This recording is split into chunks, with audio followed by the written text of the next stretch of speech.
Hi guys, welcome back to girls expert. இந்த வீடியோவில் நம்ம பார்த்தீங்கன்னா நம்மளோட ஃபேவரட் சீரியல் ஹீரோவோட ப்ராஜெக்ட் ஃபைனலாக என் பண்ண போகிறாங்க. கம்மிங் சூன் எப்போ வேணால் ரிலீஸ் பண்ணலாம்.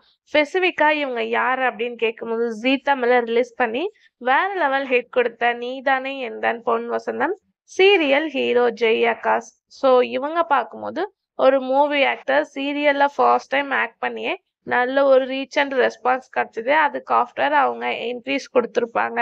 ஸோ சீரியல் லாக் பண்ணியிருப்பாங்க. எகெயின் அவங்கள எப்படா நம்ம வாட்ச் பண்ண போகிறோம் அப்படின்னு சொல்லிட்டு வெயிட் பண்ணிட்டு இருக்கும்போது இப்போ பார்க்கும்போது ஒரு சூப்பர் அப்டேட். அதாவது அவங்க நெஞ்சத்தை கில்லாத சீரியல் ஆஃப்டர் மூவியில் கமெண்ட் ஆகி ஆக்ட் பண்ணிட்டு இருந்தாங்க. அதில் ஒன் ஆஃப் த மூவி தான் என்னது இதே. இந்த மூவியோட ஷூட்டிங் எல்லாமே ஆல்மோஸ்ட் ஃபினிஷ் ஆயிடுச்சு. கம்மிங் ரிலீஸ் தான் பேலன்ஸ் அப்படின்னு சொல்லியிருக்காங்க. ஸோ சீரியலில் நம்ம அவங்களோட ஆக்டிங்ஸை பார்த்துருப்போம். அதே மாதிரி இப்போ நவ் அவங்க மூவியில் எந்த மாதிரி ஆக்ட் பண்ணுறாங்க அவங்களோட ஆக்டிங்கை பார்க்குறதுக்காகவே வியூவர்ஸ் எல்லாமே வெயிட் பண்ணிட்டு இருப்பீங்க அப்படின்னு நினைக்கிறேன். இன்னும் ஃபியூ டேஸில் கம்மிங் சூன் ரிலீஸ் பண்ண போகிறதா சொல்லியிருக்காங்க. ஸோ இதே மாதிரி இன்ட்ரெஸ்டிங்கான வீடியோ தெரிஞ்சுக்கணும்னா நம்மளோட சேனலை சப்ஸ்கிரைப் பண்ணிக்கோங்க.